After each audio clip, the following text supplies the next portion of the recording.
فرعون پر اللہ تعالیٰ کے 5 دردناک عذاب۔ جب حضرت موسیٰ علیہ السلام کا عصا اژدہا بن کر جادوگروں کے سانپوں کو نگل گیا تو جادوگر سجدے میں گر کر ایمان لائے، مگر فرعون اور اس کے متبعین نے اب بھی ایمان قبول نہیں کیا، بلکہ فرعون کا کفر اور اس کی سرکشی اور زیادہ بڑھ گئی، اور اس نے بنی اسرائیل کے مومنین اور حضرت موسیٰ علیہ السلام کی دل آزاری اور ایذا رسانی میں بھرپور کوشش شروع کر دی اور طرح طرح سے ستانا شروع کر دیا۔ فرعون کے مظالم سے تنگ دل ہو کر حضرت موسیٰ علیہ السلام نے خداوند قدوس کے دربار میں اس طرح دعا مانگی کہ اے میرے رب، فرعون زمین میں بہت ہی سرکش ہو گیا اور اس کی قوم نے عہد شکنی کی ہے، لہٰذا تو انہیں ایسے عذابوں میں گرفتار فرما لے جو ان کے لیے سزاوار ہو، اور میری قوم اور بعد والوں کے لیے عبرت ہو۔ حضرت موسیٰ علیہ السلام کی دعا کے بعد اللہ تعالیٰ نے فرعونیوں پر لگاتار 5 عذابوں کو مسلط فرما دیا۔ وہ 5 عذاب یہ ہیں۔ طوفان۔ ناگہاں ایک ابر آیا اور ہر طرف اندھیرا چھا گیا، پھر انتہائی زوردار بارش ہونے لگی، یہاں تک کہ طوفان آ گیا اور فرعونیوں کے گھروں میں پانی بھر گیا اور وہ اس میں کھڑے رہ گئے، اور پانی ان کی گردنوں تک آ گیا۔ ان میں سے جو بیٹھا وہ ڈوب کر ہلاک ہو گیا، نہ ہل سکتے تھے نہ کوئی کام کر سکتے تھے۔ ان کی کھیتیاں اور باغات طوفان کے دھاروں سے برباد ہو گئیں۔ ہفتے سے ہفتے تک مسلسل 7 روز تک وہ لوگ اسی مصیبت میں مبتلا رہے، اور باوجود اس کے کہ بنی اسرائیل کے مکانات فرعونیوں کے گھروں سے ملے ہوئے تھے، مگر بنی اسرائیل کے گھروں میں سیلاب کا پانی نہیں آیا، اور وہ نہایت ہی امن و چین کے ساتھ اپنے گھروں میں رہتے رہے۔ جب فرعونیوں کو اس مصیبت کے برداشت کرنے کی تاب و طاقت نہ رہی اور وہ بالکل ہی عاجز ہو گئے، تو ان لوگوں نے حضرت موسیٰ علیہ السلام سے عرض کیا کہ آپ ہمارے لیے دعا فرمائیے کہ یہ مصیبت ٹل جائے تو ہم ایمان لائیں گے اور بنی اسرائیل کو آپ کے پاس بھیج دیں گے۔ چنانچہ آپ نے دعا مانگی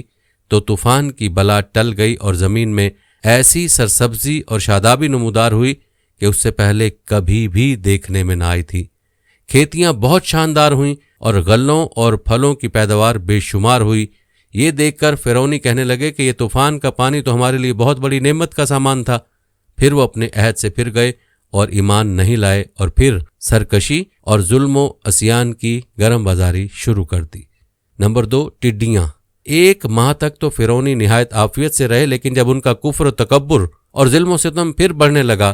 تو اللہ تعالیٰ نے اپنے قہر و عذاب کو ٹڈیوں کی شکل میں بھیج دیا کہ چاروں طرف سے ٹڈیوں کے جھنڈ آ گئے، جو ان کے کھیتوں اور باغوں کو، یہاں تک کہ ان کے مکانوں کی لکڑیاں تک کو کھا گئے، اور فرعونیوں کے گھروں میں یہ ٹڈیاں بھر گئیں جس سے ان کا سانس لینا مشکل ہو گیا۔ مگر بنی اسرائیل کے مومنین کے کھیت اور باغ اور مکانات ان ٹڈیوں کی یلغار سے بالکل محفوظ رہے۔ یہ دیکھ کر فرعونیوں کو بڑی عبرت ہو گئی، اور آخر اس عذاب سے تنگ آ کر پھر حضرت موسیٰ علیہ السلام کے آگے عہد کیا کہ آپ اس عذاب کو دفع ہونے کے لیے دعا فرما دیں تو ہم لوگ ضرور ایمان لے آئیں گے اور بنی اسرائیل پر کوئی ظلم و ستم نہ کریں گے۔ چنانچہ آپ کی دعا سے 7ویں دن یہ عذاب بھی ٹل گیا، اور یہ لوگ پھر 1 ماہ تک نہایت ہی آرام و راحت میں رہے، لیکن پھر عہد شکنی کی اور ایمان نہیں لائے۔ ان لوگوں کے کفر اور عصیان میں پھر اضافہ ہونے لگا۔ حضرت موسیٰ علیہ السلام اور مومنین کو ایذائیں دینے لگے اور کہنے لگے کہ ہماری جو کھیتیاں اور پھل بچ گئے ہیں وہ ہمارے لیے کافی ہیں، لہٰذا ہم اپنا دین چھوڑ کر ایمان نہیں لائیں گے۔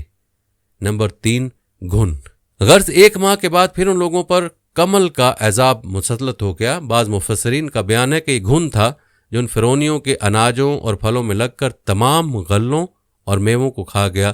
اور بعض مفسرین نے فرمایا کہ ایک چھوٹا سا کیڑا تھا جو کھیتوں کی تیار فصلوں کو چٹ کر گیا اور ان کے کپڑوں میں گھس کر ان کے چمڑوں کو کاٹ کاٹ کر انہیں مرغ بسمل کی طرح تڑپانے لگا، یہاں تک کہ ان کے سر کے بالوں، داڑھی، مونچھوں، بھووں، پلکوں کو چاٹ چاٹ کر اور چہروں کو کاٹ کاٹ کر انہیں چیچک رو بنا دیا۔ یہ کیڑے ان کے کھانوں، پانیوں اور برتنوں میں گھس جاتے تھے، جس سے لوگ نہ کچھ کھا سکتے تھے، نہ کچھ پی سکتے تھے، نہ لمحہ بھر کے لیے سو سکتے تھے، یہاں تک کہ 1 ہفتے میں اس قہر آسمانی و بلائے ناگہانی سے بلبلا کر یہ لوگ چیخ پڑے، اور پھر حضرت موسیٰ علیہ السلام کے حضور حاضر ہو کر دعا کی، درخواست کرنے لگے اور ایمان لانے کا عہد دینے لگے۔ چنانچہ آپ نے ان لوگوں کی بے قراری اور گریہ وزاری پر رحم کھا کر دعا کر دی، اور یہ عذاب بھی رفع دفع ہو گیا۔ لیکن فرعونیوں نے پھر اپنے عہد کو توڑ ڈالا اور پہلے سے بھی زیادہ ظلم و عدوان پر کمر بستہ ہو گئے۔ پھر 1 ماہ کے بعد ان لوگوں پر مینڈک کا عذاب نازل ہو گیا۔ ان فرعونیوں کی بستیوں اور ان کے گھروں میں اچانک بے شمار مینڈک پیدا ہو گئے، اور ان ظالموں کا یہ حال ہو گیا کہ جو آدمی جہاں بھی بیٹھتا اس کی مجلس میں ہزاروں مینڈک بھر جاتے تھے۔ کوئی آدمی بات کرنے یا کھانے کے لیے منہ کھولتا تو اس کے منہ میں مینڈک کود کر گھس جاتے۔ ہانڈیوں میں مینڈک، ان کے جسموں پر سینکڑوں مینڈک سوار رہتے۔ اٹھتے بیٹھتے لیٹتے کسی حالت میں بھی مینڈکوں سے نجات نہیں ملتی تھی۔ اس عذاب سے فرعونی رو پڑے اور پھر روتے گڑ گڑاتے حضرت موسیٰ علیہ السلام کی بارگاہ میں دعا کی بھیک مانگنے کے لیے آئے، اور بڑی بڑی قسمیں کھا کر عہد و پیمان کرنے لگے کہ ہم ضرور ایمان لائیں گے اور مومنین کو کبھی ایذا نہیں دیں گے۔ چنانچہ حضرت موسیٰ علیہ السلام کی دعا سے 7ویں دن یہ عذاب بھی اٹھا لیا گیا، مگر یہ مردود قوم راحت ملتے ہی پھر اپنا عہد توڑ کر اپنی پہلی خبیث حرکتوں میں مشغول ہو گئی۔ مومنین کو ستانے لگے اور حضرت موسیٰ علیہ السلام کی توہین و بے ادبی کرنے لگے، تو پھر عذاب الہی نے ان ظالموں کو اپنی گرفت میں لے لیا اور ان لوگوں پر خون کا عذاب قہر الہی بن کر اتر پڑا۔ ایک دم بالکل اچانک ان لوگوں کے تمام کنووں نہروں کا پانی خون ہو گیا، تو ان لوگوں نے فرعون سے فریاد کی، تو اس سرکش نے کہا کہ یہ حضرت موسیٰ علیہ السلام کی جادوگری اور نظر بندی ہے۔ یہ سن کر فرعونیوں نے کہا کہ یہ کیسی اور کہاں کی نظر بندی ہے کہ ہمارے کھانے پینے کے برتن خون سے بھرے پڑے ہیں اور مومنین پر اس کا ذرا بھی اثر نہیں۔ تو فرعون نے حکم دیا کہ فرعونی لوگ مومنین کے ساتھ ایک ہی برتن سے پانی نکالیں، مگر خدا کی شان کہ مومنین اسی برتن سے پانی نکالتے تو نہایت ہی صاف شفاف اور شیریں پانی نکلتا، اور فرعونی جب اس برتن سے پانی نکالتے تو تازہ خون نکلتا۔ یہاں تک کہ فرعونی لوگ پیاس سے بے قرار ہو کر مومنین کے پاس آئے اور کہا کہ ہم دونوں ایک ہی برتن سے ایک ہی ساتھ منہ لگا کر پانی پئیں گے، مگر قدرت خداوندی کا عجیب جلوہ نظر آتا۔ ایک ہی برتن سے ایک ساتھ منہ لگا کر دونوں پانی پیتے تھے، مگر مومنین کے منہ میں جو جاتا وہ پانی ہوتا تھا اور فرعون والوں کے منہ میں جو جاتا وہ خون ہوتا تھا۔